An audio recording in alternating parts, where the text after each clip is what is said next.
पश्चिम बंगाल में कोविड के केसेस में बढ़ोतरी देखी जा रही है। इस पर बात करने के लिए हमारे साथ हैं सांसद शांतनु सेन जी। कैसे देखते हैं इस बढ़ोतरी को, खासतौर से दुर्गा पूजा के बाद? देखिए 2020 में जब कोविड एकदम पीक में था, उस टाइम में आपको ये याद होगा कि केरल में जब ओमान उत्सव हुआ था फेस्टिवल, उसके बाद केरल में कोरोना बढ़ गया था। महाराष्ट्र में जब गणपति बाबा का उत्सव हुआ था और दिल्ली में जब दीपावली हुआ था, उसके बाद इस तीनों जगह में कोविड बहुत ज़्यादा बढ़ गया था। बल्कि बंगाल में हम सब मिल के दुर्गा पूजा बनाया था, दीपावली बनाया था, जगद्धात्री पूजा बनाया था, छठ पूजा बनाया था, लेकिन कोविड कंट्रोल में था। इस बार भी अपरेंटली आपको जो देखने में आ रहा है, 2-4 दिन 5 दिन वेट कीजिए, आपको ये महसूस हो जाएगा कि कोविड बंगाल में कोविड का स्थिति अच्छा है, डरने का कुछ कारण नहीं है। मेरा विनती यही होगा केंद्रीय सरकार के पास कि मेहरबानी करके पार्टीशन पॉलिटिक्स मत कीजिए। अभी कोविड का टाइम में बंगाल का रिक्वायरमेंट के अनुसार बंगाल में ज़्यादा से ज़्यादा वैक्सीन भेजिए। डेंगू की जो हालात हैं, लोग मर भी रहे हैं ज़्यादा और उनकी अभी केसेस भी बहुत ज़्यादा बढ़ रहे हैं विधाननगर कोलकाता में खास तौर से। सरकार क्या कर रही है? आपको ये मानना पड़ेगा कि डेंगू का केस यहाँ पर पहले जितना ज़्यादा होता था, अभी डेंगू का केस उससे ज़्यादा बहुत कम हो रहा है। इसका 2 कारण है। नंबर 1, सरकार बोलिए, ये कॉरपोरेशन बोलिए, खास तौर से ये डेंगू के लिए साल भर काम करता है। ये ऐसा नहीं है कि सिर्फ डेंगू का टाइम में काम करता है।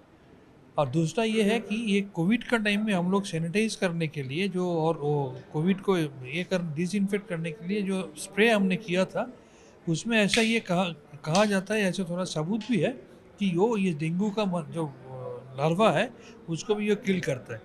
और अभी ये भी आपको मानना पड़ेगा, इस साल पिछले 2-3 महीना में पिछले 2-4 साल से बहुत ज़्यादा गुना बारिश भी हुआ है। ये सबको मद्देनज़र रखते हुए अगर आप देखेंगे तो आपको ये महसूस होगा कि फ़िलहाल आपको लग रहा है कि डेंगू बढ़ रहा है, लेकिन if you collect the collective data, cumulative data, तो आपको ये पता चलेगा कि डेंगू का हाल उतना ख़राब नहीं है।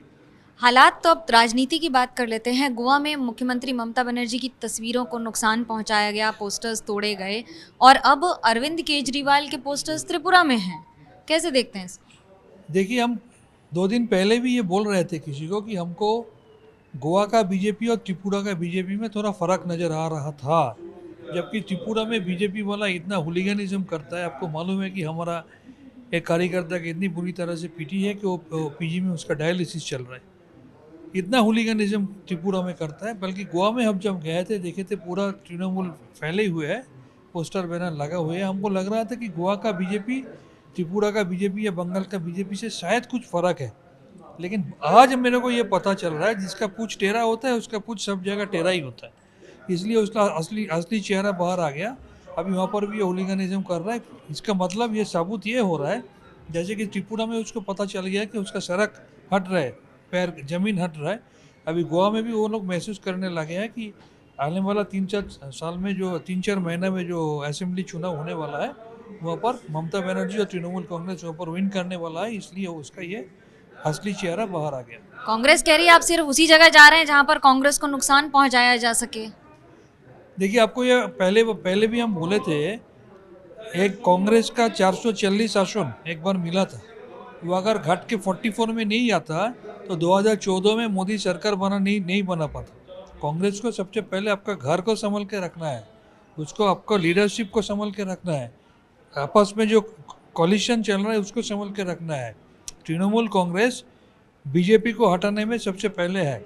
आपको ये बात मानना पड़ेगा, पिछले 7 साल से कांग्रेस बीजेपी से जूझ नहीं पा रहा है। जहाँ पर लड़ाई हो रहा है कांग्रेस हार रहा है, और तृणमूल से जहाँ बीजेपी का लड़ाई हो रहा है तृणमूल जीत रहा है। फ़र्क यही है। लेकिन इसका फैसला भी जनता ही करती है। कैमरा पर्सन सूरज पांडे के साथ मनोज्ञा लोईवाल, कोलकाता, एबीपी न्यूज़।